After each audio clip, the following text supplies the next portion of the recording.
भक्त जैनों, अब आप सुने कार्तिक पूर्णिमा की कथा।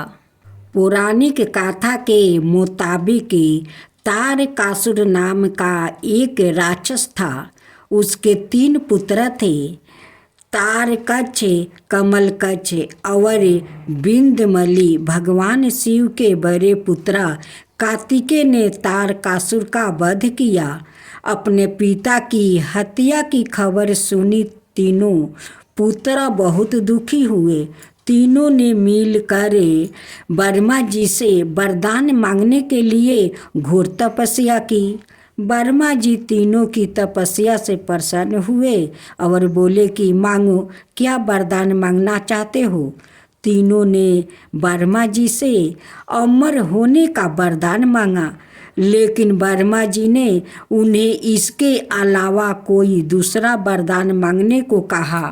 तीनों ने मिलकर फिर सोचा और इस बार ब्रह्मा जी से तीनों अलग नगरों का निर्माण करवाने के लिए कहा, जिसमें सभी बैठकर सारी पृथ्वी और आकाश में घूमा जा सके। 1000 साल बाद जब हम मिले और हम तीनों के नगर मिलकर एक हो जाए और जो देवता तीनों नगरों को एक ही बाण से नष्ट करने की क्षमता रखता हो, वही हमारी मृत्यु का कारण हो। ब्रह्मा जी ने उन्हें यह वरदान दे दिया। तीनों वरदान पाकर बहुत खुश हुआ। ब्रह्मा जी के कहने पर माया दानव ने उनके लिए 3 नगरों का निर्माण किया। तारकक्ष के लिए सोने का, कमल के लिए चांदी का और बिंदुमली के लिए लोहे का नगर बनवाया गया। तीनों ने मिलकर तीनों लोकों पर अपना अधिकार जमा लिया। इंद्र देवता इन तीनों राक्षसों से भयभीत हुए और भगवान शंकर की शरण में गया। इंद्र की बात सुनकर भगवान शिव ने इन दानवों का नाश करने के लिए एक दिव्य रथ का निर्माण किया। इस दिव्य रथ की हर एक चीजें देवताओं से बनी। चंद्रमा और सूर्य से पहिया बने। इंद्र, वरुण, यम और कुबेर रथ के 4 घोड़े बने। हिमालय धनुष बने और शेषनाग पर चंचा बने। भगवान शिव खुद बाण बने और बाण की नोकों बने। अग्निदेव इस दिव्य रथ पर सवार हुए।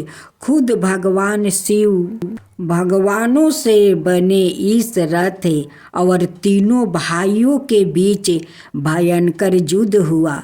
जैसे ही यह तीनों रथ एक सीधे में आए, भगवान शिव ने बाण छोड़े, तीनों का नाश कर दिया। इसी वध के बाद भगवान शिव को त्रिपुरारी कहा जाने लगा।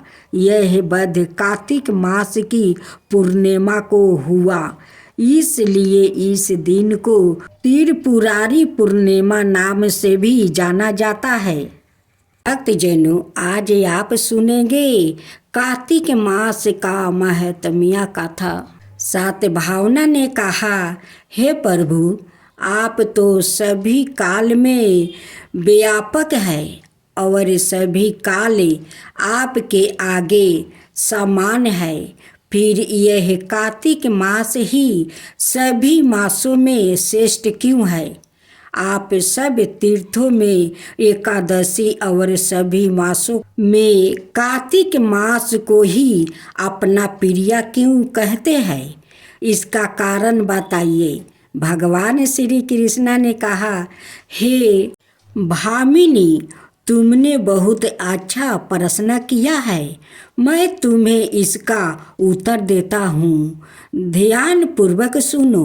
इसी प्रकार एक बार महाराज बेन के पुत्र राजा पृथु ने प्रश्न के उत्तर में देव ऋषि नारद से प्रश्न किया था और जिसका उत्तर देते हुए नारद जी ने उसे कार्तिक मास की महिमा बताते हुए कहा, हे राजन, एक समय शंख नाम का एक राक्षस बहुत बलवान एवं अत्याचारी हो गया था।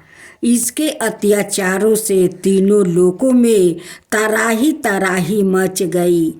उस शंखासुर ने स्वर्ग में निवास करने वाले देवताओं पर विजय प्राप्ति कर इंद्रादि देवताओं और लोकपालों के अधिकारों को छीन लिया। उससे भयभीत होकर समस्त देवता अपने परिवार के सदस्यों के साथ सुमेरु पर्वत की गुफाओं में बहुत दिनों तक छिपे रहे।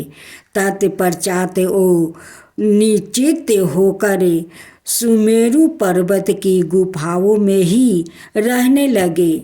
उधर जब शंखसूर को इस बात का पता चला कि देवता आनंद पूर्वक सुमेरु पर्वत की गुफाओं में निवास कर रहे हैं, तो उसने सोचा कि ऐसी कोई दिव्य शक्ति अवश्य है जिसके प्रभाव से अधिकारी ने यह देवता अभी भी बलवान है।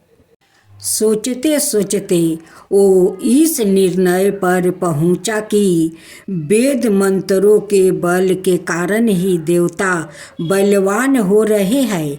यदि इनसे वेद छीन लिए जाए तो वो बलहीन हो जाएंगे। ऐसा विचार कर शंखसूर ब्रह्मा जी के सत्यलोक से शीघ्र ही वेदों को हर लाया। उसके द्वारे ले जाते हुए भय से उसके चंगुल से निकल भागे और जल में समा गया। शंखासुर ने वेद मंत्रों और बीज मंत्रों को ढूंढते हुए सागर में प्रवेश किया, परंतु ना तो उसको वेद मंत्र मिले और ना ही बीज मंत्र। जब शंखसूर सागर से निराश होकर वापस लौटा तो उस समय ब्रह्मा जी पूजा की समग्रही लेकर सभी देवताओं के साथ भगवान विष्णु की शरण में पहुँचे और भगवान को गहरी निंद्रा से जगाने के लिए गाने बजाने लगे और धूप गंध आदि से बारंबार उनका पूजन करने लगा।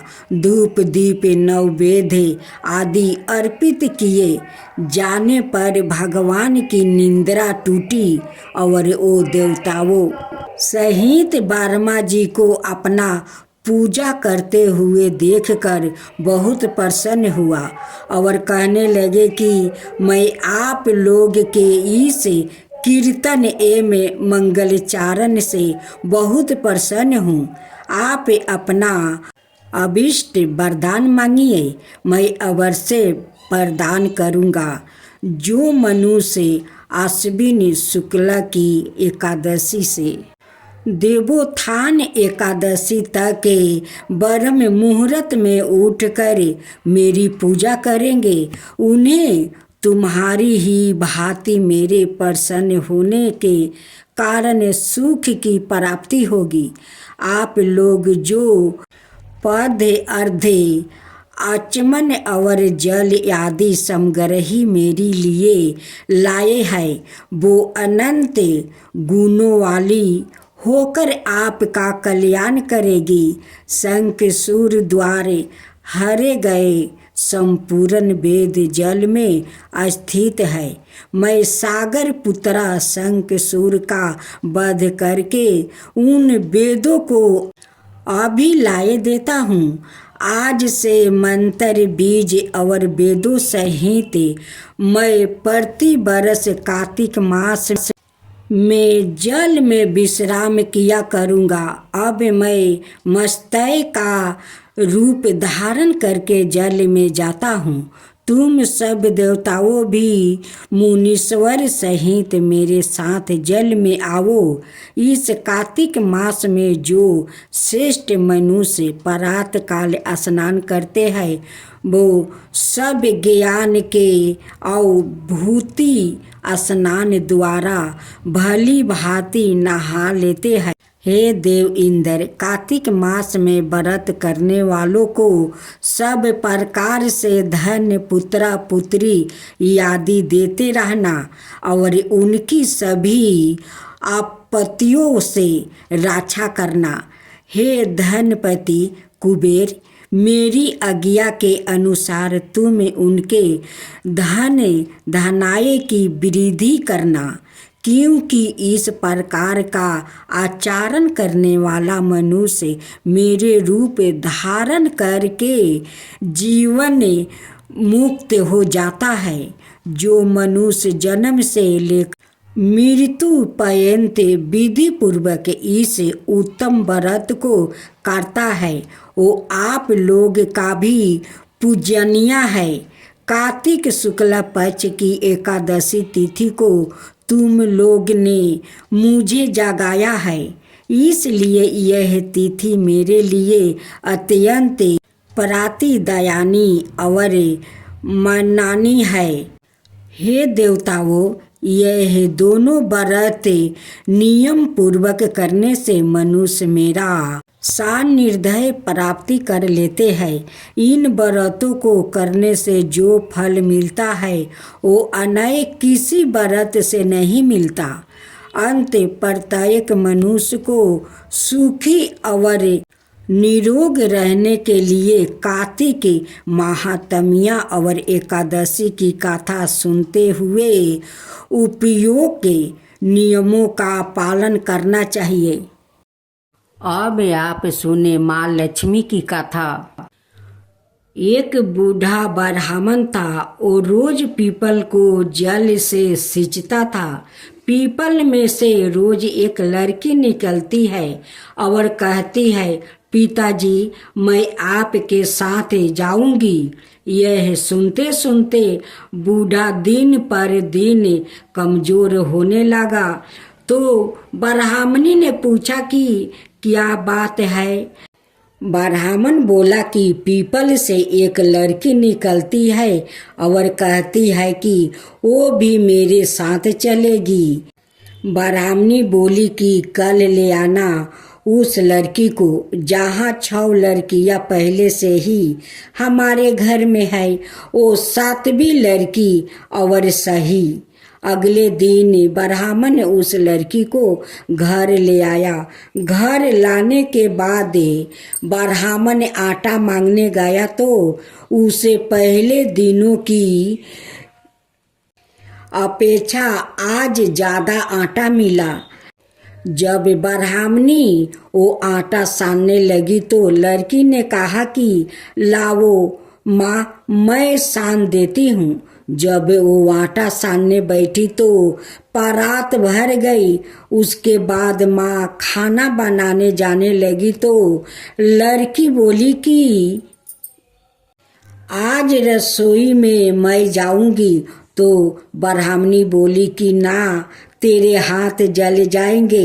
लेकिन लड़की नहीं मानी और वो रसोई में खाना बनाने गई तो उसने तरह तरह के 36 व्यंजन बना डाली और आज सभी ने भर पेट खाना खाया। इससे पहले वो आधा पेट भूखे खाकर रह जाते थे। रात हुई तो ब्राह्मणी का भाई आया और कहने लगा कि दीदी मैं तो खाना खाऊंगा।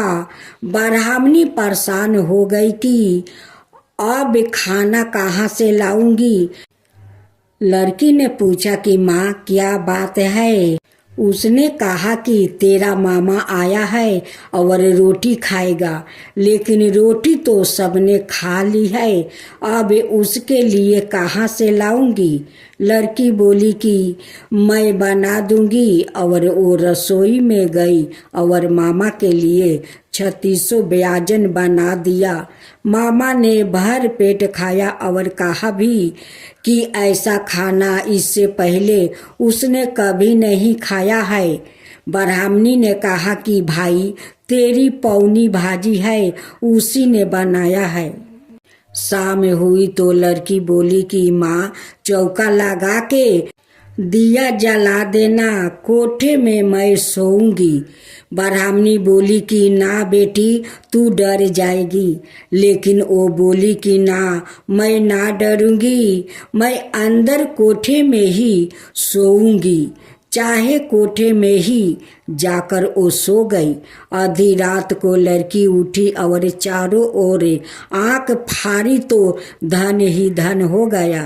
वो बाहर जाने लगी तो एक ब्राह्मण ने सो रहा था, उसने देखा तो कहा कि बेटी तू कहाँ चली? लड़की बोली कि मैं तो दलिद्रता दूर करने आई थी, अगर तुम्हें दूर करवानी है तो करवा लो। उसने ब्राह्मण के घर में भी आँख से देखा तो चारों ओर धन ही धन हो गया। सुबह सवेरे सब उठे तो लड़की को ना पाकर ढूंढने लगे कि पौनी बेटी कहाँ चली गई। ब्राह्मण बोला कि वो तो लक्ष्मी माता थी, जो तुम्हारे साथ मेरी दलिद्रता भी दूर कर गई। हे लक्ष्मी माता, जैसे आपने उनकी दलिद्रता दूर की, वैसे ही सबकी करना। एक गांव था, वो गांव में एक बुढ़िया माई रहती थी। वो बुढ़िया माई का 3 बेटे थे। 3 बेटे में 2 बेटा बहुत ठंडा था और एक बेटा बहुत कड़वा था। जो कड़वा था उनकर नाम शंखू था। उनकर पत्नी सवेरे उठा करती या उठकर सारा काम कर लेती या करके तब नहा धोआ कर माँ तुलसी का पूजा करती। शंखू कोई पूजा पाठ पसंद नहीं करता था। जब शंखू का पत्नी नहा धोआ कर माँ तुलसी के पूजा करने जाती, वही समय शंखू उठकर कहने लगता, मेरा ब्रश कहाँ है, तो कलगेट कहाँ है, टॉवल कहाँ है। शंखू का पत्नी जल्दी जल्दी पूजा कर लेती और जो जो उनकर पति के लगता वो सब कुछ जाकर दे देती। सारे सामान शंखू के सामने रहता था, बाकी शंखू अपना हाथ से कोई सामान उठाकर इस्तेमाल नहीं करता, क्योंकि अपना पत्नी को पूजा करते हुए देखकर शंखू को अच्छा नहीं लगता था। उस लिए तो अपना पत्नी को बार बार पूजा में बाधा दे रहा था। एक दिन शंखू के पत्नी कहती है कि आपके सामने सब कुछ रहता है, फिर भी अपना हाथ से लेकर क्यों नहीं काम कर लेते हैं। बार बार हमारा पूजा में आप खाली बाधा दे रहे थे। शंखू अपना पत्नी को कहते हैं कि तुम क्यों नहीं पूजा छोड़ देती हो, पूजा करने से तुम्हारा क्या मिलता है। उनकर पत्नी कहती है कि मुझे पूजा करने से मेरा मन को शांति मिलता है, मैं तुलसी को नहीं पूजूंगी, भगवान को नहीं पूजा करूंगी तो किसको पूजा करूंगी। जब उनकी पत्नी नहीं मानी तो शंखू एक दिन तुलसी माँ के पेड़ उठाकर बाहर में फेंक देता है।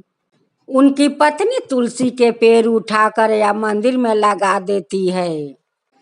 ऐसा ही शंखू 2 दिन 4 दिन 5 दिन तक माँ तुलसी के उखाड़ उखाड़ के फेंकता गया और उनकी पत्नी ले कर लगाती गई। जब उनकी पत्नी कुछ बोलती तो शंखू अपना पत्नी के मारने लगता। शंखू 4 दिन 5 दिन तक माँ तुलसी के उखाड़ उखाड़ फेंकता गया और माँ तुलसी सहती गई। जैसे उनकी पत्नी नहा धोआ कर माँ तुलसी के पूजा करने गई, वैसे ही शंखू जाकर माँ तुलसी के उखाड़ने के चेष्टा करने लगा। माँ तुलसी का तो पेड़ उखड़ा नहीं, बाकी उनका हाथ टूट गया। अब तो शंखू चिल्लाने लगा कि मेरा हाथ टूट गया, मेरा हाथ टूट गया। तब उनकी पत्नी कहती है कि ये तो हो नहीं था, आप जो बार बार माँ तुलसी के साथ खिलवाड़ करते हो, बार बार उखाड़ कर फेंक देते हो, माँ तुलसी का तुम खिलवाड़ समझते हो। देखो माँ तुलसी आज तुम्हें दिखा दिया अपना शक्ति। कोई भगवान का कोई टर्चर करे, भगवान कितना दिन सहेंगे। जितना दिन सहना था उतना तो माँ सह ली, और कितना सहेगी। माँ तुलसी कहती है कि तू में मुझे बार बार मुझे दर्द दे रहा है, देख मैं तुझे एक बार में कितना दर्द देती हूँ। तब तो तू बूझेगा कि किसी को दर्द देने से कैसा दर्द अपना को होता है। देख तुझे मैं एक बार दर्द दिया तो तुझे कितना दर्द होता है, और मुझे तो तू बार बार मुझे दर्द दे रहा था, तब मुझे कैसा लगता होगा। तब तो तू महसूस करेगा कि मुझे तो इतना दर्द होता है, तो उसको कितना दर्द होगा और होता होगा। तब उनकी पत्नी कहती है कि अब देखो, अब तो तुम्हारा दर्द का महसूस हो जाना चाहिए। दर्द कैसा होता है, दूसरों के जे बार बार मैं टर्चर करती हूँ, दर्द देती हूँ, तो उनका कितना दर्द होता होगा। नहीं कोई डॉक्टर के दवा काम कर रहा था, और नहीं कोई जड़ी बूटी। शंखू तो दर्द के चलते बहुत रो रहा था। उनकर पत्नी कहती है कि कम से कम अब तो जाकर माँ तुलसी से तुम माफी मांग लो। माँ तुलसी चाहेगी तो तुम्हारा दर्द ठीक कर देगी, जाओ माफी मांग लो माँ तुलसी से। शंखू माँ तुलसी का पास जाकर रोता है और माफी मांगता है कि माँ मुझे माफ कर दीजिए, माँ मुझे माफ कर दीजिए, अब दर्द से मैं रह नहीं पा रही हूँ, दर्द सहन नहीं हो रहा है, माँ हमें माफ कर दीजिए।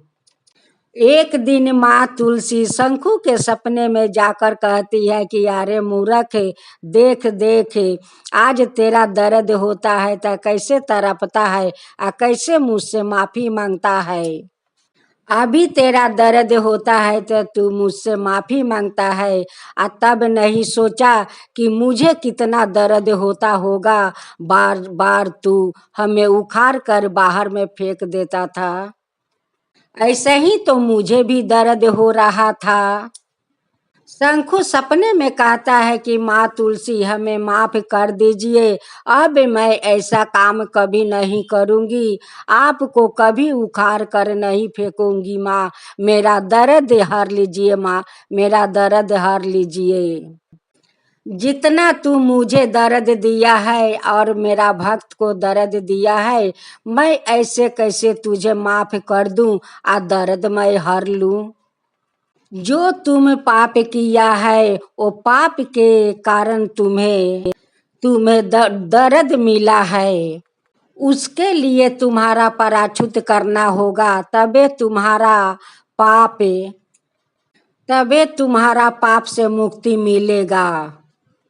जो मैं कहूँगी वही तुम्हें करना होगा।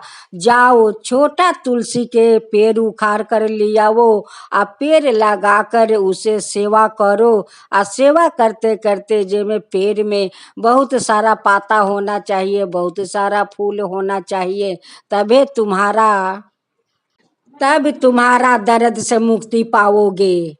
शंखू एक छोटा सा तुलसी के पेड़ ले आता है और अपना अंगना में लगा कर रोज जल देकर माँ तुलसी के पेड़ सींचने लगा। जैसे जैसे माँ तुलसी का पेड़ बड़ी होत गई, वैसे वैसे उनकर दर्द कम होता गया, दर्द कम होता गया। सींचते सींचते माँ तुलसी तो बहुत बड़ी हो गई, और ओने शंखू का हाथ ठीक हो गया। अब तो शंखू कहने लगा माँ तुलसी से कि माँ तुलसी, मैं भी आपको रोज जल चढ़ाऊंगी, रोज जल चढ़ाऊंगी, माँ रोज जल चढ़ाऊंगी। और आपका भक्त से भी माफी मांगूंगी माँ, उनसे भी माफी मांगूंगी। शंखु अपना पत्नी से जाकर माफी मांगता है कि मुझे माफ कर दो, मैं बहुत गलत थी, बहुत बुरा थी। मैं तुम्हें और माँ तुलसी का बहुत मैं दर्द दिया है, बहुत दर्द दिया है, मुझे माफ कर दो। अब तो शंखु सवेरे उठने लगा, अपना काम खुद करने लगा। वो भी नहा धोआ कर माँ तुलसी का जल चढ़ाकर तब वो काम करने जाता था। अब तो अपना पति को सुधरते हुए देख कर उनकी पत्नी बहुत खुश है, बहुत खुश है। माँ तुलसी से हाथ जोड़ के कहने लगी कि माँ, आज जैसे आप मेरे पति को सुधारा है माँ, ऐसे बहुत सारा पति लोग है, बहुत सारा ननद लोग है, बहुत सारा सास लोग है। वैसा ही सब कोई के सुधारिए हे माँ तुलसी, आ सब कोई के धर्म के रास्ता पर ले आइए, आ सब कोई के धर्म के रास्ता दिखाइए। हे माँ तुलसी, सब कोई के धर्म के रास्ता दिखाइए। शंखु का तो कोई संतान नहीं था, और वही संतान के लिए उनकी पत्नी माँ तुलसी के पूजा कर रही थी। माँ तुलसी तो अपना भक्त का बहुत सुंदर संतान भी दे दी, और उनकर पति को धर्म को रास्ता भी दिखा दिया। माँ तुलसी का भक्त कहती है कि हे माँ तुलसी, जैसे हमारा पति को आप धर्म के रास्ता पर चलना सिखाया, मुझे संतान दिया, वैसे सब कोई के धर्म के रास्ता पर दिखाइए, और सब कोई के संतान दीजिए माँ, सब कोई के ऊपर कृपा कीजिए माँ। जो आपका कथा सुनाता है, जो सुनता है, जो हुंकारी पड़ता है, उसी सब कोई पर कृपा कीजिए माँ तुलसी, सब कोई के ऊपर कृपा कीजिए। माँ तुलसी की जय हो, माँ तुलसी की जय हो।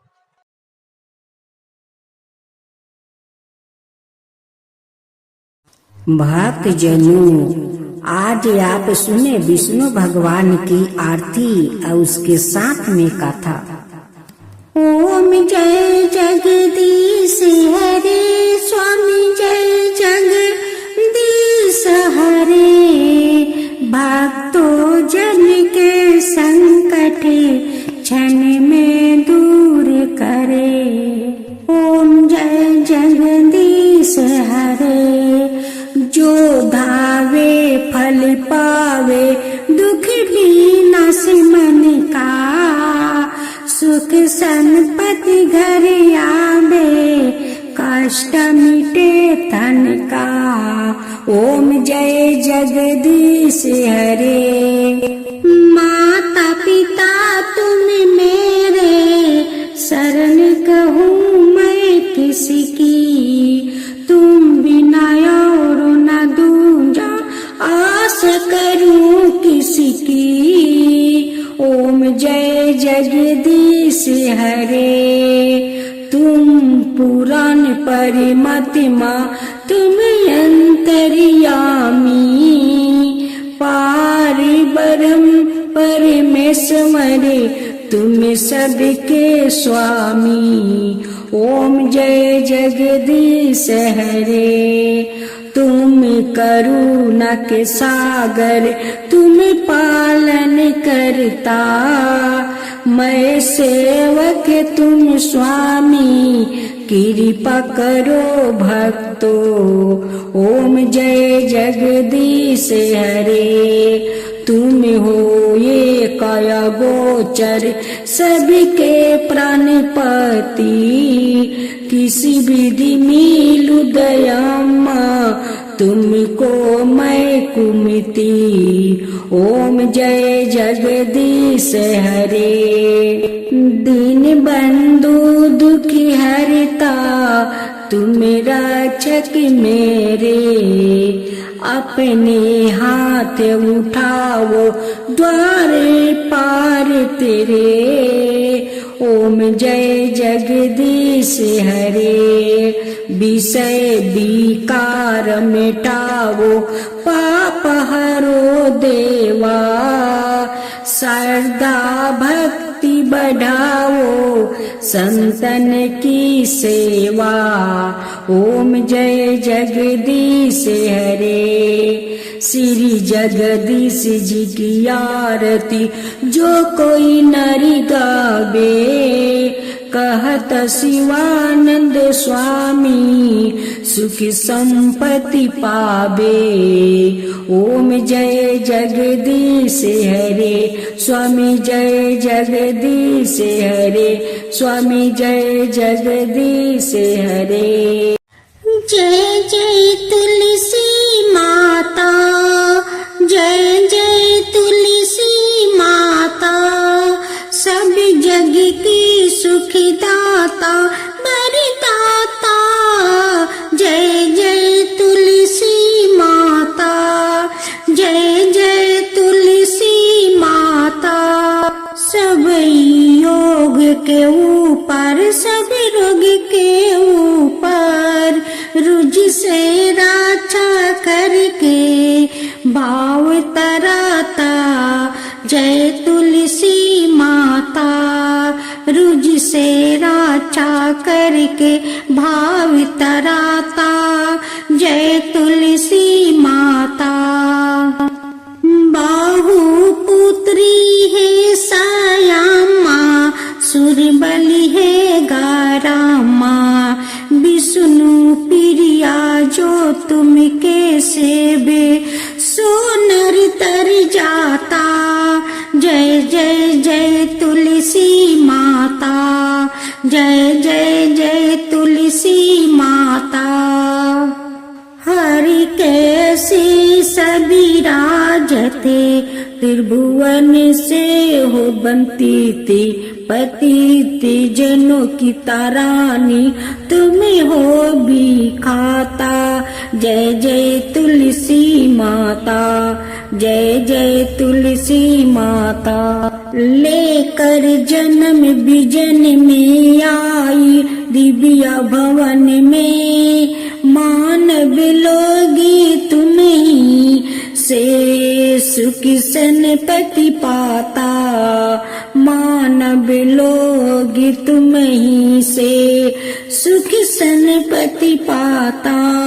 जय जय तुलसी माता, जय जय तुलसी माता।